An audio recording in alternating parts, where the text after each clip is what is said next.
Hi, everyone. So we are so excited to kick off our first webinar with JOWMA Premed and want to welcome everyone. I am Dr. Mimi Knoll. I'm president of JOWMA, and we are so excited to be launching JOWMA Premed with our first webinar. And student Dr. Efrat Brock is going to be leading the discussion tonight. So I'm going to hand over the reins to her. Thank you, Mimi. It's nice to see you virtually for the first time. We haven't met in person yet. No, not yet. One day. Yes. Do you want to wait for more people to like hop in, or do you want me to start? No, let's get started. Okay. All right, cool. So hi everyone, I'm Efrat Brook. I'm a fourth year medical student at the Icahn School of Medicine at Mount Sinai in New York City. I feel like I say that so much. And I'm really excited to do this. I learned about JOWMA recently, and I'm super excited that something like this finally exists. So I put together a small presentation. It's not too long. It's kind of stuff that I wish I knew when I was applying. Like half the things I put together, I probably didn't know, which is pretty unfortunate. It by no means like encompasses everything there is to know. There's really a lot more, but I think this is a good place to start for the basics. So I'm going to share my screen. Give me a second. Okay, can you all see? Yep, we're good. Okay, cool. Actually, let's also remind everyone that there is a Q&A. You can write in the chat box if you have a question, but also student Dr. Efrat Brock has also compiled the questions you guys have been sending in. We also had some questions from Instagram, but if you forgot something, we'll do our best to get to it. Yeah, we had a lot of questions. Great. Okay, let me just change the view. Okay, all right, so, well, that's the first slide. We went through all that. Okay, I thought it would be great to start with what are the like basic universal requirements in the USA? So I don't know about any other countries, these things vary, but in the USA, pretty much, there are 4 things you need. You need a bachelor's degree, which generally takes 4 years. With all of your yeshiva seminary credits, it can take less. It does not have to be in anything science related. This is like one of these myths. You don't have to major in science to go to medical school. The second thing you need is there are a list of prerequisite courses that some people complete with their bachelor's. Some people choose to do it after. It doesn't really matter like where in your timeline you complete these courses, but you have to complete a certain like backbone of courses that basically everybody requires. So there's a list, a year of bio, a year of general chemistry, a year of organic chemistry. I mean, you don't have to do them separately, right? You can combine all of these in 1 year. A year of physics and a year of English. Things like math, psychology, and other subjects are very school specific, but the first stuff on the list are pretty universal, like every school is going to require that. The third thing you need is the Mcat, or the medical college admission test, which for most people is one of the most challenging parts of the application. We'll get to it. And then the fourth thing, which is not like an official requirement, but it's pretty much understood that you're going to have this, are, you know, some collection of extracurricular activities. So these are like the 4 things, you know, on your checklist that you need to go to medical school. How do you apply to medical school? So in the US, there are 2 routes you can take. The first one and the most common one is the MD route, or medical doctor route, also known as the allopathic route, if you've ever seen that word before. And the way you're going to apply to an MD program is through an electronic application called AMCAS. So what happens is you fill out one giant application, and then that one application will get sent to every school that you choose to apply to. So you're not filling out like, you know, 20 or 30 different applications. It's one application that then gets sent to every school that you apply to. If you decide to go the DO route, or the Doctor of Osteopathy, also known as the osteopathic route, it's the same idea, just the application has a different name. I'm not too familiar with it, but it's called AMCAS, I guess. And then I just threw in there, an MBBS is a European equivalent of an MD, but I know nothing about that, so we won't be talking about it. What goes into your medical school application? So here's a list of things that goes in. Your college transcript, of course, like your entire one. I mean, the courses you failed, if you failed any, if you withdrew, like you can't really change your transcript in retrospect. So like keep this in mind when you're, taking your courses and deciding to drop out and stuff like that. You can't like erase things from your transcript. They're just gonna see it as is. They're gonna see transcripts from every single institution that you attended after high school. Seminary, yeshiva, college. I took I don't know, some Hebrew exam in NYU. I don't even remember. Like they required that. Every single thing you do after high school is going to go into this application. It's not to scare you, but you really should there should be nothing where you're like, this doesn't matter, because they're going to see everything. It's not to say you have to be perfect, but don't go into any class thinking, oh, this doesn't matter for medical school, because they're going to see everything. They're going to see transcripts from any postgraduate work, which, well, it's kind of included in one, but I don't know, I somehow made it separately. Like if you did a master's, a post-baccalaureate, if you have a PhD, they're going to see that.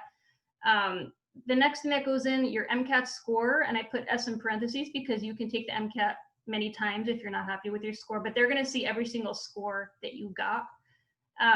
Extracurricular activities.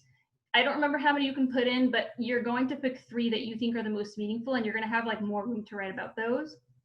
Then you're going to have letters that just say letters of recommendation.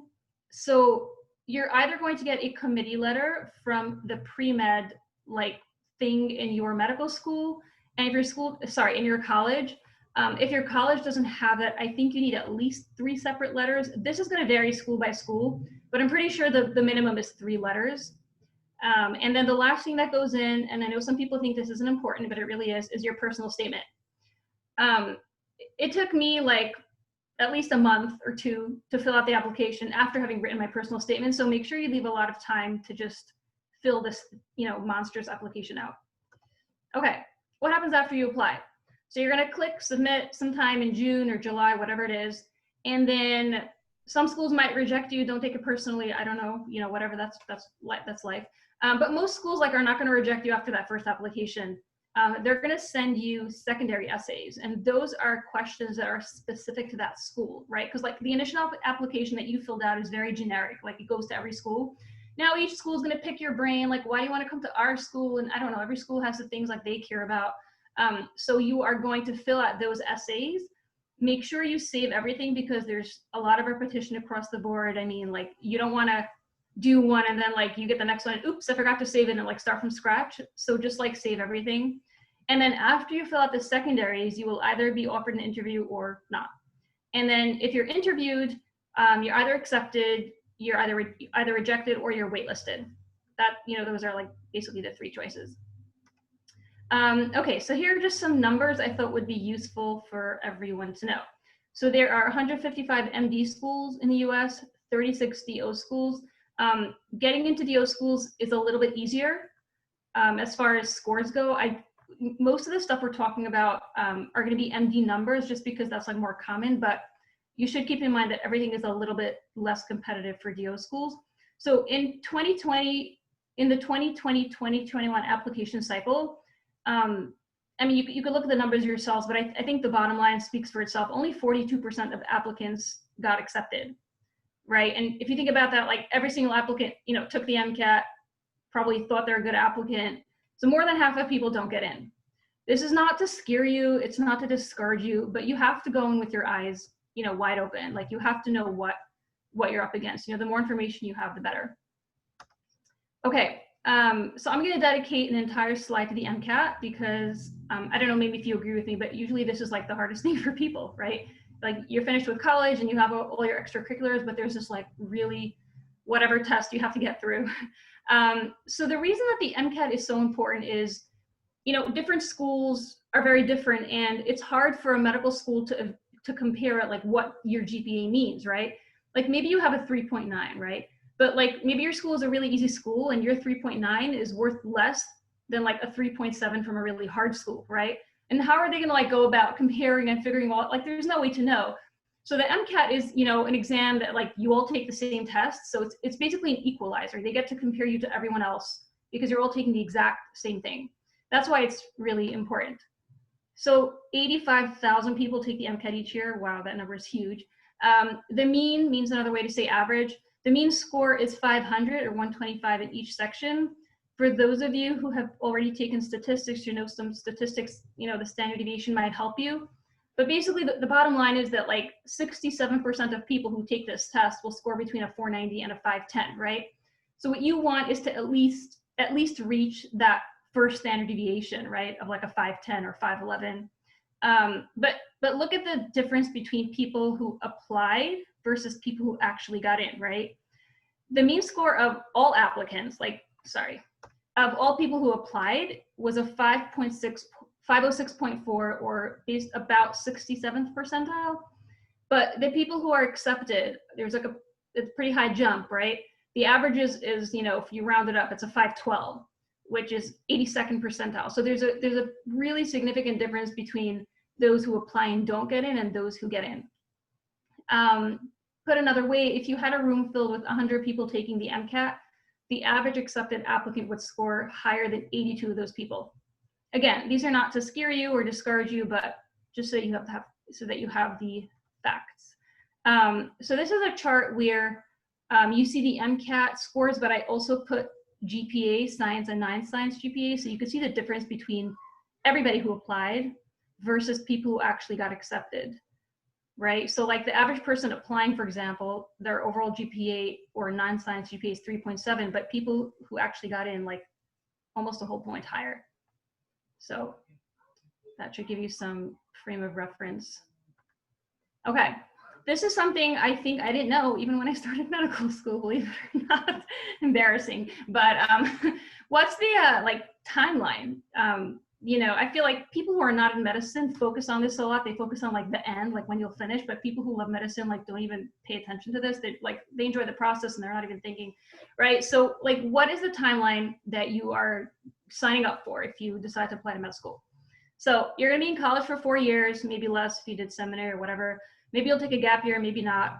Med school is 4 years. There are some programs that are like shorter, 3 years, but they're not common. The typical route is 4 years. And then in order to practice medicine, you have to do a residency, which can be anywhere from 3 to 7 years, depending on what type of doctor you want to be.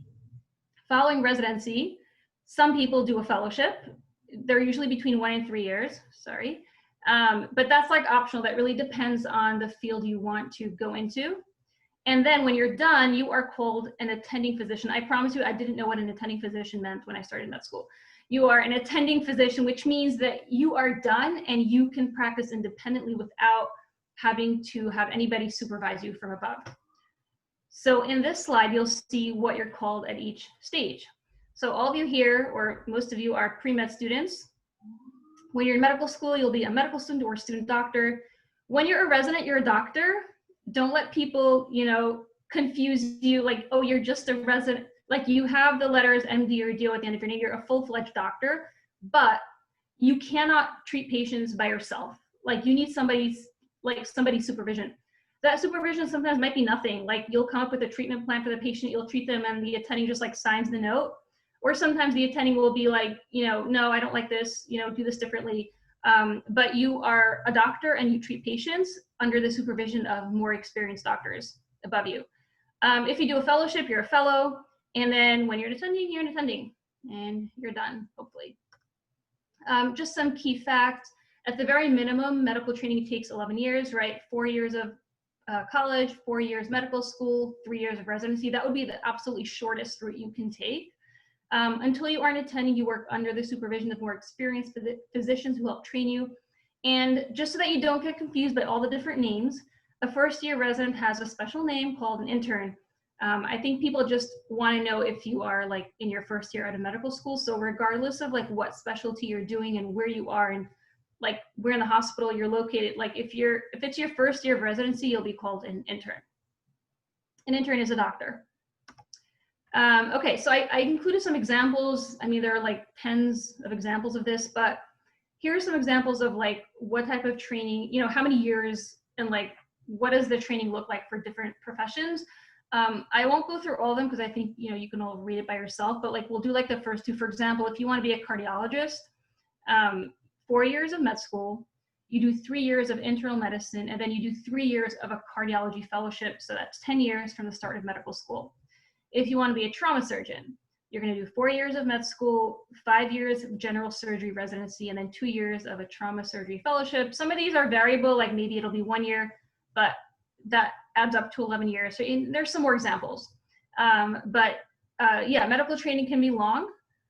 So this is why you will hear people trying to deter you and trying to find reasons. But remember, if you like medicine, you'll enjoy the journey. So, okay, you are absolutely going to get these questions from people. What's the difference between a doctor, a nurse, an NP, a PA? Some of these questions I feel like are ridiculous. It's like asking like, what's the difference between a bus and a shoe? I mean, there's nothing that similar to begin with.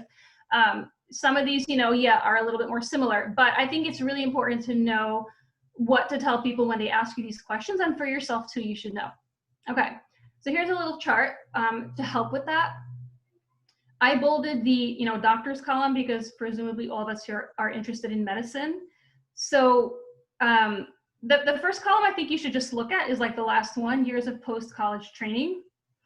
I think that it should like pop out at you that the biggest difference between a doctor and all these other things is the amount of time you're spent training and the level of training. So that's like number one. I mean, a doctor, and this is post-college, at minimum, will have 7 years of training. You could look at all the other columns, to see what those are. Now, that's not to say that like a PA can't then get that experience working. These professionals can be fantastic, but at the very minimum, a doctor has 7 years of training under their belt. So I'm just going to go through some of this. What do doctors do? Doctors diagnose and treat diseases. They perform surgeries and procedures. Registered nurses administer treatment plans and communicate with doctors. Nurse practitioners, so this is location dependent. So they administer treatment plans. They can diagnose and treat diseases to a limited degree. But again, this depends on the location. So there are 20 states where a nurse practitioner can treat and diagnose disease without the supervision of a doctor. In all the other states, they have to be under the supervision of a doctor. And a PA is kind of similar to an NP in that way. They diagnose and treat disease with the supervision of an attending physician. So they can do everything a doctor does as long as a doctor is supervising them. You could look at the degree or training required. I don't think it's so important for me to read. And then the most important thing, of course, is, the years of post-college training. And I want to add that like being a doctor has certain hurdles that I feel sometimes it's hard for people to do, and then they go these other routes. There's nothing wrong with that, but doctors really have to prove themselves. Like, I mean, the MCAT is really hard. There are other things you need to do to really prove yourself. So it's not just the years of training, but there are a lot of hoops you have to jump through that these other professions don't necessarily have. And I just thought this was a useful slide to compare the amount of clinical hours between these different professions.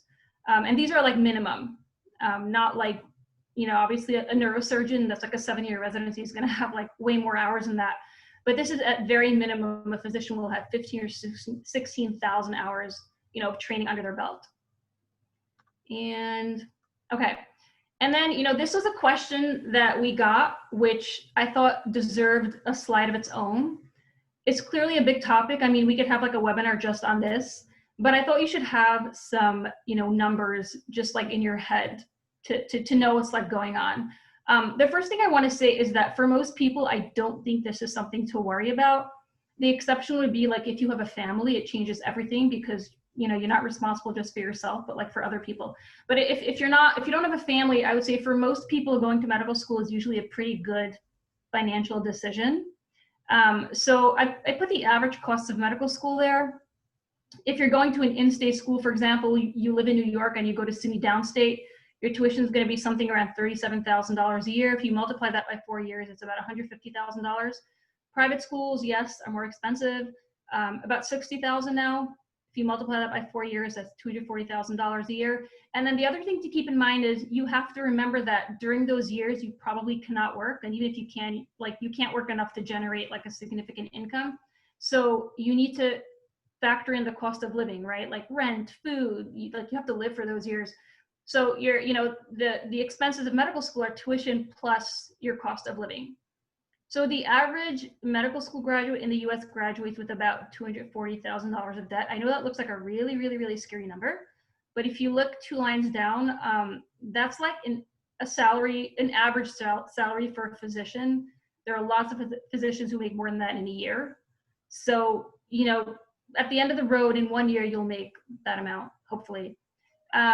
Most people take out loans. Currently, there's no limit on the amount of money you can borrow. I mean, of course, you shouldn't just like borrow without thinking. But these loans are federally funded loans, and they're excellent loans as far as interest rates go. Like, you would never get such a good loan, from a private bank or something like that. And residence fellows salary averages between 60 and 90,000. You're obviously not gonna be able to catch up financially during those years. You'll have to wait till you're an attending. But like I said before, an average attending makes at least that amount per year. So it shouldn't really scare you. Every single medical school is gonna have a financial aid office that's employing at least 10 people to help you get through this. So, you'll be fine. It really, for most people, is not a huge issue. And just so you know, please do not bring, money up in your application or interview. Wanting to become a doctor for money is never the right answer, even if that's how you feel. That's like nobody's business, but it's never the right answer as far as like on an application or interview. You should never say you want to become a doctor because, they make good money. Anyway, I think this is the end of our presentation. So if there are any questions, I'm gonna stop sharing my screen and look at the chat.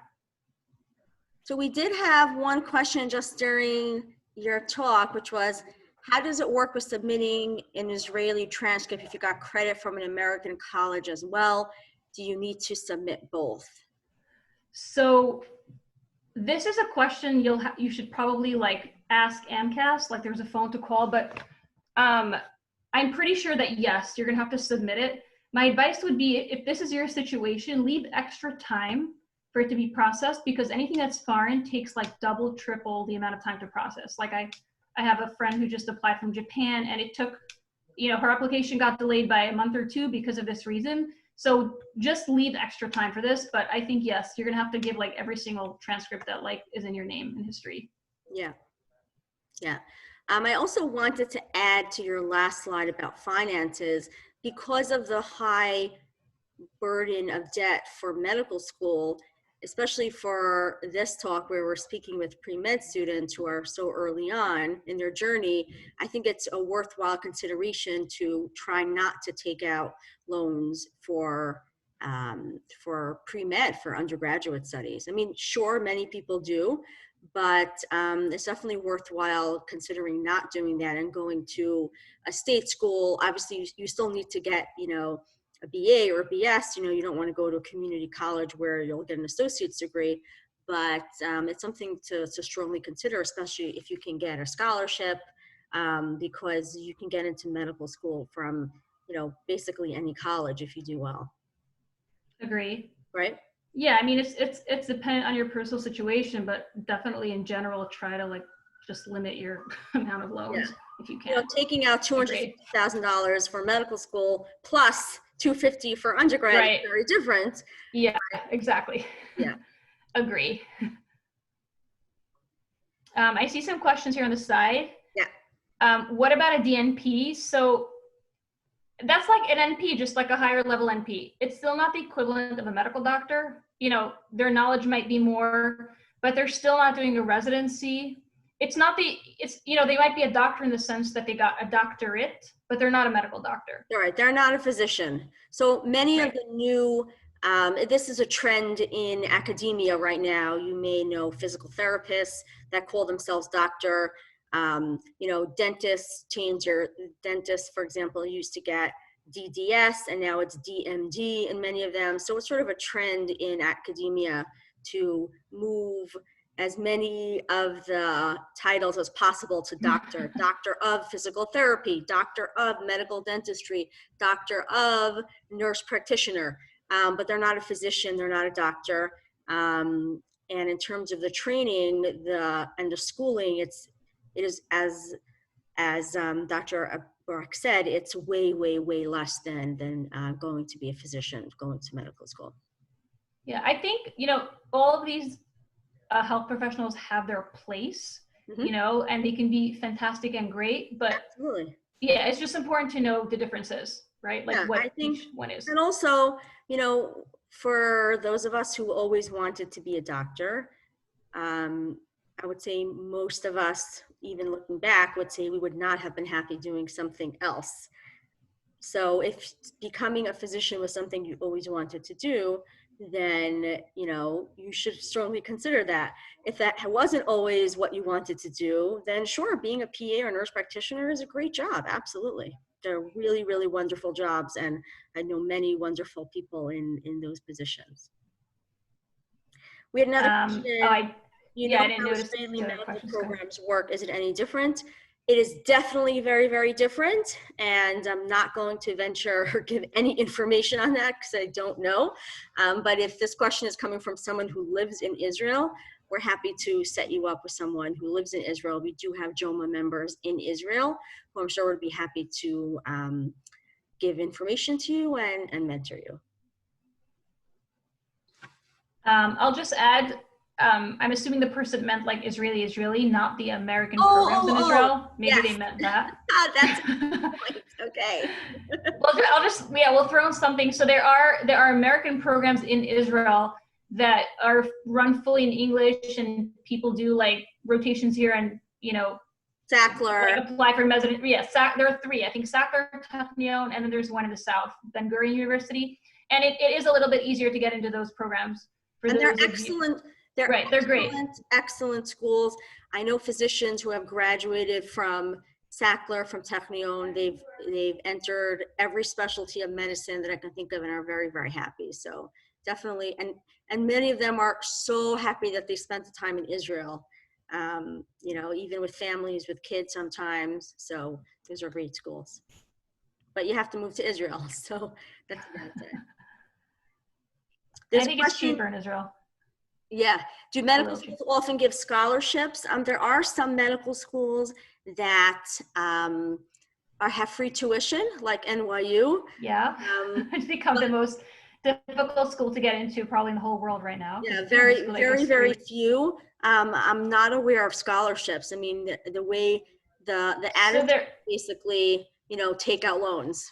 Yeah, so Sinai, Sinai's not free, but Sinai has a cap on your debt that they will cover your entire cost until something like 80 or 90,000, which is terrific. Something new that started recently. There are some scholarships. They're not common. They're very hard to get. But they do give some. I know Sinai gives some need-based scholarships. And they don't look at you. They look at your parents, because like all medical students, like nobody's making money. So at Sinai, they'll look at your parents, and then based on that, you might be able to get. But it's not going to be enough to cover like everything. Like you'll almost definitely have to supplement with loans. Yeah. Would you say that average debt might increase, interest rates go up? No, the interest rates are locked in. Right. But what can happen is, depending on the type of loan that a person takes out, they may need to start paying it back during residency, which is impossible because nobody makes enough money. So instead, you start accruing that debt during residency, but it's called forbearance, where they don't force you to pay it. These are complicated things. They're great questions. These are the kind of things, best to discuss with someone who recently took out these loans, people who are just paying it off, and also working with a financial counselor, both in the medical school that you choose to go to and also outside the medical school that you go to. Yeah, but I'll add that, I don't think you should worry about this too much. Like, worry about getting in and worry about the finances after. For most people, it'll end up being financially advantageous to be a physician, even with all these loans. I think, there's another question. Are MD PhD programs fully financially covered? Does it depend on the program? So I do not have a PhD. And they're covered. Everyone I know that has gone for one has shared with me that the tuition is entirely covered. So your tuition is $0. And they also give you a stipend of around $30,000 a year. So that is a lot of money. It's not. It's federally funded. Yeah. Right. It's the federal government is paying for you to do this. So because it's federal, it should be the same in every medical school, I would say. Like every school, yeah, your tuition will be covered. You get the stipend. Okay. Do they look at grades when giving scholarships or only financial situations? I think that's school dependent. I think at Sinai, it's financial only because like you all have good grades, sort of. Yeah, I agree. I'm not aware of any a academic scholarship for medical school. Everyone is brilliant. Everyone is smart. Yeah. And the schools have very little incentive because there are loans, there are federal loans. So that would be the mean way to finance medical school. Yep. Okay, Cool. maybe we should have another webinar just on finances. We can invite. Yeah, I think a lot of these stuff can use like a whole webinar, but financial counselor can. We just had one about like managing debt and residency and all that stuff. It was very scary, but anyway. Should we move on to the questions people submitted? Yes, definitely. Okay, cool. Did you get my Google Doc? Yes. Yes. Dr. Knoll? Okay, we had one more question. Okay, so I'm going to pull mine up. First. Sure. How do the grades work in medical school, including exams? So depending on the school that you go to, where I went, this is also on a Google Doc, by the way, this question. So. Okay, we used to say P equals MD, P as in pass equals MD, but this was at NYU, where I went to medical school, so the first 2 years were pass-fail. They did still record your scores because there's this thing called AOA, where if you're like the top, scores, then you get inducted into like the honor society. But basically it's just pass fail, but it's very, very hard to pass. So like you can get a 65 and you've always been the smartest person in your class, but you get to medical school and getting a 65 is really, really hard. So it's still nice to not have to care about the grade, but yeah, passing is not easy. You want to take the next one? Okay. Yes. Should one declare themselves as an independent prior to medical school applications? Okay, this is a question for your accountant. Yes. Like, ask your accountant. I mean, you won't be earning any money or not a lot of money when you're in medical school. So, that might factor in, but that's a question for your accountant. I don't know. Yeah. I was married by the time I started medical school, so it wasn't relevant to me. And decide whether or not to take a gap year. I'll take this one. So I took a gap year because I had already graduated and took my MCATs. And then when I was applying, I didn't have any classes left to take. So, because I'd gone to Israel and then I did the rest of school in 3 years. So, but basically you can't avoid the 4 years it's going to take from when you finish high school to apply, because it takes that amount of time to take the classes, to study, to take your MCATs, but you can't take your MCATs on day one of college because you don't know anything yet, right? You have to take it after a few years of learning things. So for some people like myself, the gap year was just part of life. You couldn't start medical school until you got in. You couldn't get in until you took your MCATs and did your applications. So I think for a lot of people, that's why they take a gap year. I myself also took a gap year in medical school. I took off between my second and third year of medical school after I gave birth to my oldest son. And that was just because I wanted to be off. I wanted to be home with my baby.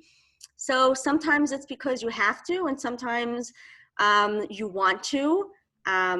I strongly discourage people from taking a year off for the purposes of improving their application, in the sense that putting extra— I did that. Well, I sort of did that. And it was a great decision. Okay, yeah. But I have a very different story, but okay, go ahead. Yeah, no, I'll just give you an example. Like, I know a lot of people who, for example, took a year off in medical school, so to do extra research. But, it's sort of, it could be a pipeline in the sense that, if you want to take the year off and you're going to enjoy it and you're going to accomplish, great. But if you're going to take it off in the hope and then you don't accomplish, you're actually worse off because you lost a year, and then your application looks even worse because you didn't accomplish much, you know? So I think a person should take a year off if they have a very good reason to take a year off, meaning like time-wise, or you took your MCATs and that's when you're applying, so you have a gap year, so you'll do something, you know, good with that year. But just to plan a year with no specific reason, I don't see why somebody would do that. What do you think? I think I'm leaning a little in a different direction. I mean, so I was a high school teacher for 8 years and only decided to go to medical school, you know, like later. And then, so it took, you know, from when I decided to go to medical school till I went to medical school took 2 years. It took me a year to sort of figure out like MCAT. I was already a year out of college, like, and put it all together. And then by then I had to take an extra year because I was taking my MCAT in January, right? So like I was sort of forced to take that extra second year. But I ended up working for Khan Academy during that year, and it was like, for sure, something that was very important in my application was brought up on every single interview. And the person at Sinai was like somehow really impressed with this. I think because Sal Khan just gave a talk in the school and whatever. So, but I think that part I agree with you. Like you have to do right. You have to do something during that year. Yeah. Right. You didn't take it off just to take it. It made sense for you, and you had the opportunity to do something you wanted to do. Yeah. Correct. So like this is an example that I would tell someone, don't take a year off.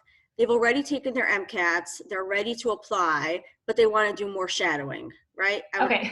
Don't take a year off. Shadowing is not something that's going to make your application stand out. Everybody shadows. It's like a checkbox. Yeah. Right. Agree. Yeah. There's another question. Does residency see your real grades or pass fail? So I think that's on a question list. I think if it's on a question list, maybe we can like address it then. So you want to switch over? Because I know you spent a lot of time curating those questions. Yeah, I think so, because those are questions people sort of asked before. Does it make sense? Okay, research for certain residencies, like their own short answer, yes. Any advice? We're gonna skip residency questions. Yeah, we'll save those for another time. Non-traditional to get opportunities during COVID. Okay, that's on the question list. Does it make sense to continue pre-med or start med school during the first year of your marriage? Wow, that's a great question. I have an answer for that, but I feel like I want to get to the people who sent in first. Okay, cool. So I'm gonna go to the questions that people submitted. So the first question that a lot of people put an X, a couple of you put an X by, meaning like you had that question too, is the finance question. I think we sort of addressed that already. Mm-hmm. Okay, so I'm gonna skip for that one. Okay, the next question is, how does one go about making up notes and information taught in classes that were held on Yom Tovim? Do the professors send you the necessary information and or record the class? Do you want to take this one first, maybe, and then I'll chime in? Sure. Are we talking about medical school? In medical school? Yeah. So for the first 2 years of medical school, I imagine Sinai's the same. I went to NYU, which was, they do a transcript service. So first of all, like everything's online, everything's recorded, and then they also have students, like everybody takes a turn to take a lecture and then actually type it out. So the issue with Shabbos and sometimes Shabbos and Yontif is more if you get in trouble and have to deal with anti-Semitism and anti-religious. Trouble. What? Who gets in trouble in medical school? Oh, I got in trouble many times. For what? For not showing up on Shabbos or trying to switch. Okay, I had a really different experience, but I want to hear yours. Yeah, we're not going to get through all those details now. But basically, the point is that yes, there are definitely times where there's an exam on Rosh Hashanah and you have to speak with your professor. You got to deal with it as it comes. You know, there's no specific advice I have other than you'll figure it out, and it will be stressful, but you will figure it out. Yeah, I agree with Dr. Knoll. You'll figure it out. At Sinai, classes are not mandatory. Like, you don't have to go. No one cares if you go to class or not. For the first 2 years. To take the exam. Right, the first 2 years. You have to pass the tests, and you probably should watch the lecture. But I can tell you I had not many, but there were a few professors who were like, I was like, I don't learn anything from them. I just did like Anki Ducks and UWorld and other things, used other resources. You don't have to watch class. So that was never an issue for me. Yeah. At Sinai, things like Rosh Hashanah and Yom Kippur are always off for everyone. Maybe like they have Jewish roots. I personally never ever had an issue with Yontif. I just email people, and like there are always a few from people in the class, or even if not, there have been. So it's not an issue. The one thing I would say is you have to be responsible about it. You can't like email them the night before tomorrow's Pesach. I can't, like, you have to email them like a month in advance. You have to, I feel like the firm world sometimes it's a little bit, when it comes to professionalism, we have some stuff, like sometimes it's just, we have a little to work on, but I'm not going to agree with that with you don't agree? doctors. Well, not doctors, but I mean like. We work very hard to get to where we are. Yeah. Yes, all I'm saying is that like you have to start acting like a professional, do things in advance, be responsible about it, and please, please, please pick your battles. Things like Hanukkah and Purim and Chol Hamoed, you're gonna have to show up. Yeah, those don't count. Totally. And I think this came up in our chat discussions with JOWMA chat that if you like make waves and make a big fuss about things like Purim and Hanukkah, and like you kind of ruin it for people after you, so just try to be responsible and really stick to the days you really have to take off. Yeah. No, we had an issue like, and it's very, very different. First and second year is very, very different than third and fourth year. Third and fourth year, you have to show up. And if you have a death in the family, or Rosh Hashanah or Yom Kippur or whatever, where it's not understood that you're going to be there. There are medical schools that are very, very understanding. I'm glad to hear that Sinai's like that. Yeah, Sinai, they have literally like a list of things you can miss for, like a family wedding, a death, sick, whatever. That's great. New York Medical College is part of Turo, so obviously they're very understanding. Einstein, these are just from speaking with other people. But these are the kind of things that you like you said, you have to plan in advance. You have to be very, very responsible, which I'm very confident that everyone here will be very on top of it. Cool. Next question. So how does one balance medical school applications and medical school life with social and personal life? So I actually answered this question when I was in medical school. The first week of medical school during orientation, the second years do a panel for the first years.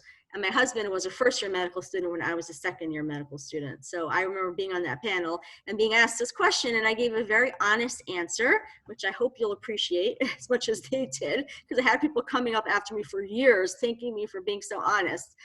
The hard part is not your personal life. The hard part is medical school. It's not hard to do the things you want to do. It's not hard to have fun. It's not hard to watch TV. It's not hard to relax, to spend time with your family. The hard part is sitting down and studying.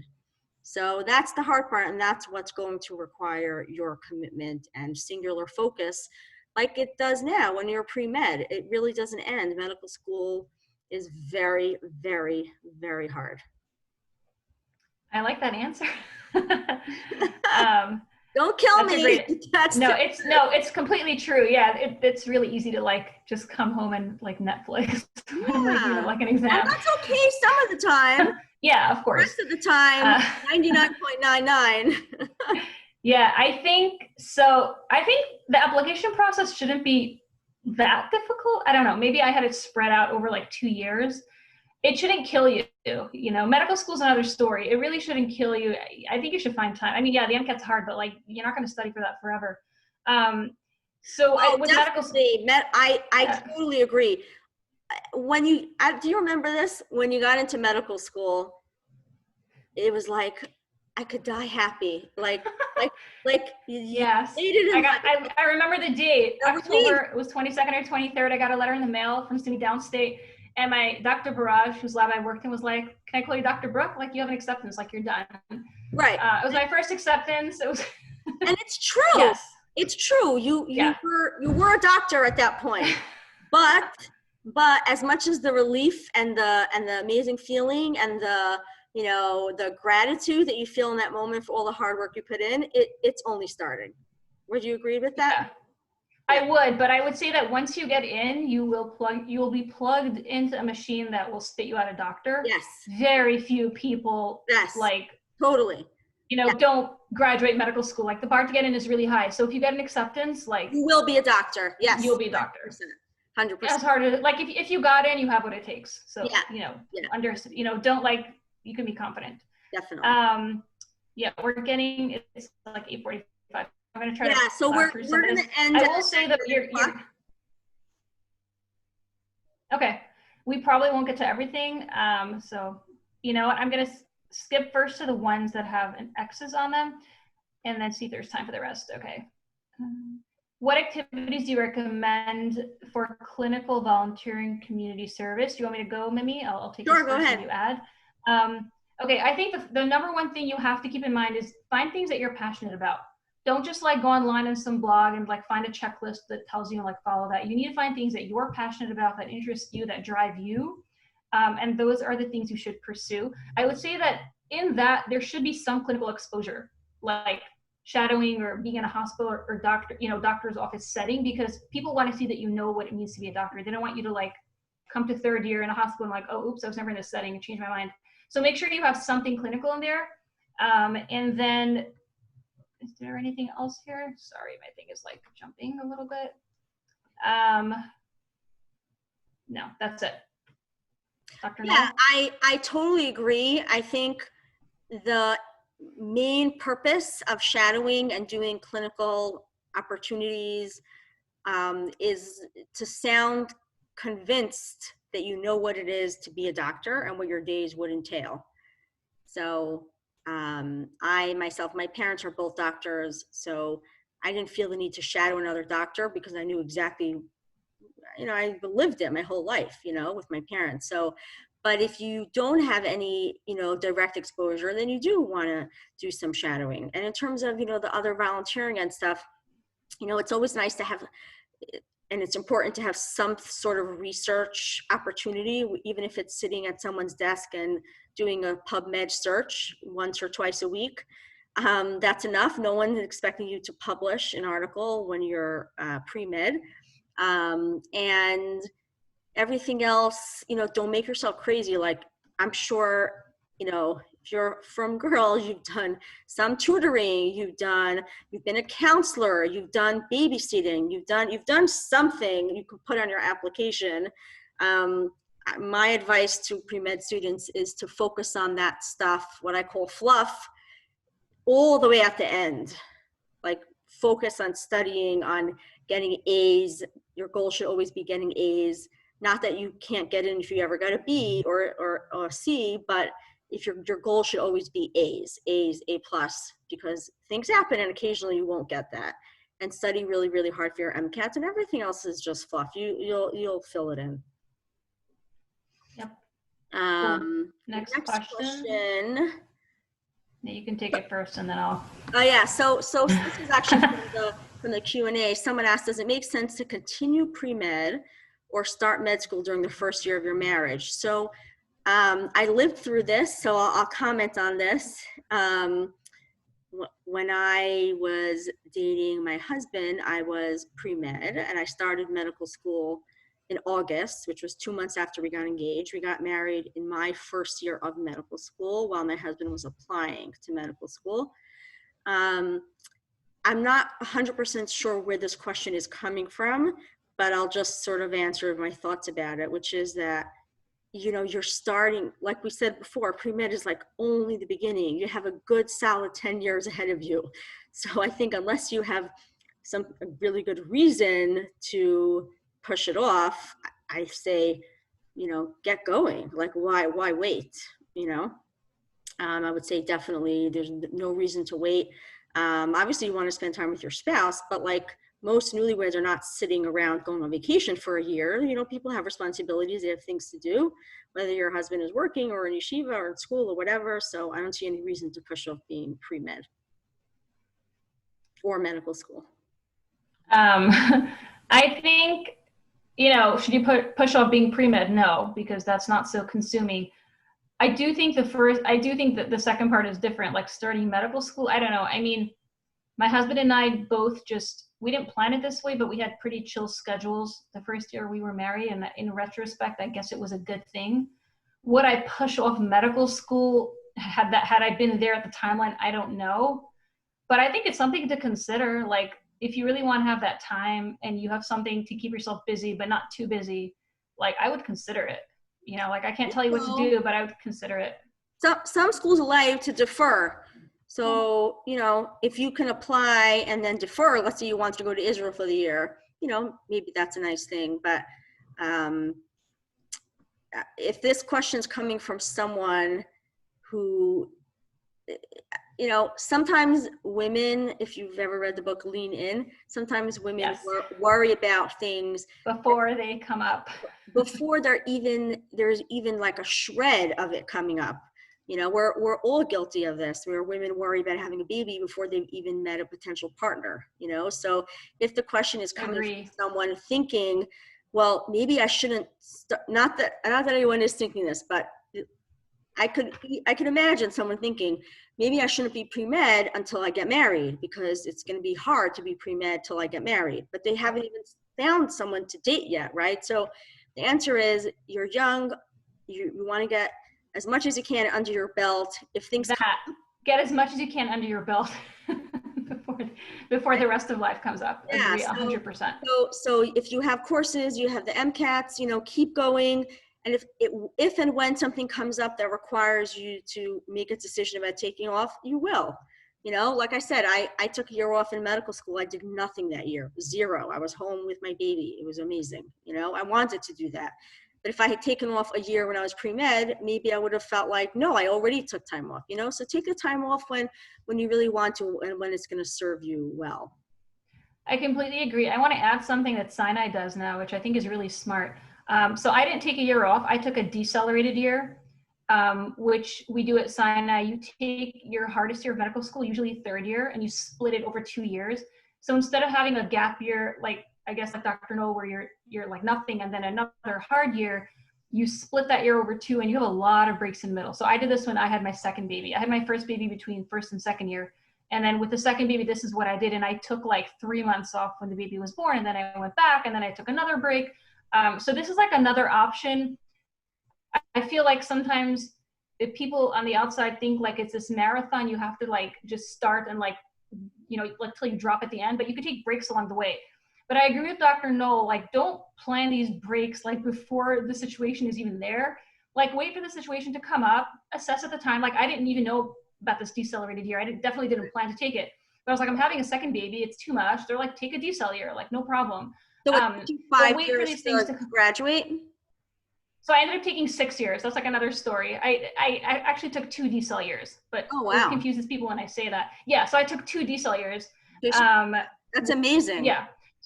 Yeah, it's great. So I had a lot of breaks along the way. I'm never going to look back and say like I didn't spend time with my babies. I mean, it was really fine. But like Dr. Noel said, wait for those things to come up before you make the decisions. Don't plan like 5 years before, like I'm going to, you know, like what you're going to, as far as gaps go. Yeah. When I took a year off, my dean actually said, you know, because I was also so worried, like, should I take off? Should I not? I was considering doing a research year instead of taking what ended up being a leave of absence. And she said to me, she said, have the baby and then decide, and then you'll see. And she offered me, there was no official term for it. It wasn't called a decel year, but she offered me an option similar to what you described. You know, so the answer is, you know, you'll figure it out. And the same thing with residency. People take time off. People have research time both during training, or, you know, they take a leave of absence, or they take off. I think you should explain that research time is like lighter. Oh yeah. I don't know if everyone here knows research that. Time, as you can imagine, well, it's easier. It's easier. So definitely. Another question I wanted to make sure that we comment on is, did you mention the fact that you're a religious Jew at any point? Let's talk about this. I'm going to be honest with you. I think it's a bad idea. Do not bring it up. You just don't know who's on the other side of the table. You don't know. They could be anti-religious. They could be anti-Semitic. Unfortunately, people do get asked these questions, even if you don't bring it up. But I personally would not bring it up. I think with most applications, they're going to know whether or not you bring it up. I mean, they're going to figure, I think like you can figure these things out really easily by reading your application, but I agree with Dr. Noel, there's no reason to like actively bring it up. From a strictly legal standpoint, they're not allowed to discriminate against you, but like, how are you going to prove Yeah. that the person discriminate, like you can't prove it. It's really difficult, and you don't want to go that route. I would say in general, like you need to learn to compartmentalize, you know, your personal religious life and your professional life. And definitely when you're applying, those two should be pretty separate. You know, as you mature and advance in your career, you'll see when it's appropriate to blend those two and when not. Yeah. But 100%. in your application, you shouldn't be drawing attention to it. You don't need the person on the other end thinking like, is this person going to give me a hard time with the holidays and with this and with that? You know, once you're in, it's a whole other story. Yeah. But you don't need to give them reasons to doubt your commitment or anything like that. I did not get asked any questions at all about religion on my interviews. My husband did, maybe because he wears a yarmulke. It's just more obvious. You know, I did a year abroad in Israel. That was on my application, but still nobody asked me about it. But definitely you want to practice answering the question about Shabbos and Yontif in case it comes up on your interview. It's totally illegal to ask those questions, just FYI. It's totally illegal, but many people do I never know that. And they want to know, you know, what are your thoughts about working, i.e. being in medical school in Shabbos and Yontif, and you want to have a very polished, calm answer. Yeah, you should be prepared. You should be absolutely prepared to say, absolutely, our religion, you know, just as an example, just off the top of my head, but, you know, our religion, you know, prioritizes saving a life above all else. And absolutely, it's very, very important. And I know many doctors who, you know, will, you know, go and run to the hospital if their patient is sick, even if it's on Yom Kippur, you know, so you just have a very good answer, and that's it. And then you deal with other things as they come up. Whether you want to do a Shomer Shabbos residency or not, you don't have to, all those kind of things. So I think we're going to wrap up now. I want to take one last question that had sure, go ahead. 2 X's. How does one go about finding opportunities to join a research lab that can result in publications? Just because a couple you put an X there. Okay, so I think like if you are going to do extracurriculars, this is a great one to do. I personally worked in a lab and I had my name on 2 papers by the time I applied. It's not easy. I think it's harder even now with COVID.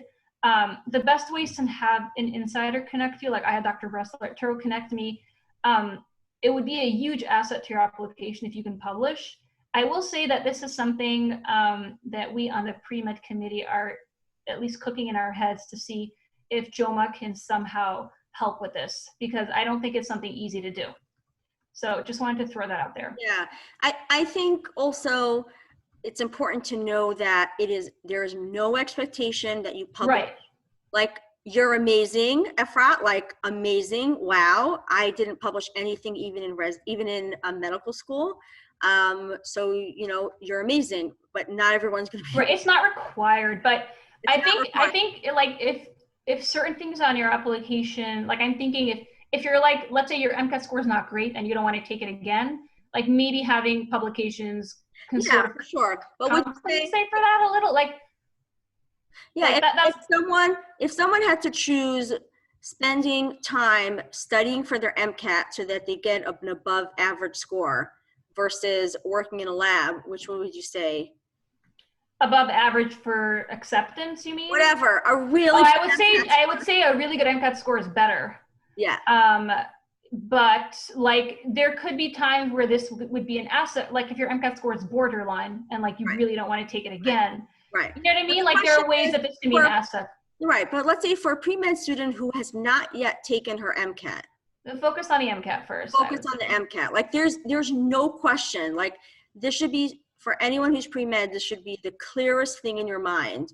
You should not be worrying about anything except for studying for your Mcats, period. And getting A's on your pre-med classes. Not necessarily you're going to get all A's, but that should be your goal. And yes, of course, if you want to get into a lab, you want to work there in the summer, or you want to, let's say you have a gap year, you'll try to get in. There's no guarantee that any lab work you do or any research you do leads to a publication. Nobody knows that, even the person who's the principal investigator, right? But definitely, if you're interested in that and you want to do that, great, but it should never be at the expense of studying for your MCAT and getting as high GPA as you can. Okay, Dr. Noel, what are we doing with all the leftover questions that we haven't answered? Yeah, so the second webinar? Yeah, maybe if people are interested, please contact us via email, info@jowma.org, O-R-G, and let us know what you thought about the webinar and if you're interested in having a follow-up. And we definitely appreciate your comments, and thank you for participating. Yeah, thank you so much, And everyone. also, please, if you have not yet joined JOWMA as a member, we're going to be opening up membership on January 1st. So I apologize, the link was on our website, but it got deleted. And membership offers you access to these types of webinars, which are open only, most of them to members only. We also have a pre-med mentorship program. So if you're not yet signed up for that, please sign up for that, where you'll get paired with one of our JOWMA physicians as a mentor. We do want to offer down the line, like Dr. Bruck explained, we do want to offer shadowing opportunities and connections. All these things are much more difficult during COVID. I saw there was a question about COVID. It is what it is. We really hope we'll be able to do a lot more for you guys all very, very soon. But again, if you enjoyed our webinar, if you gained anything from it, we really, really would appreciate you sending us that feedback, and we welcome your ideas for future webinars and events. Have a good night. All right. Good night, everyone.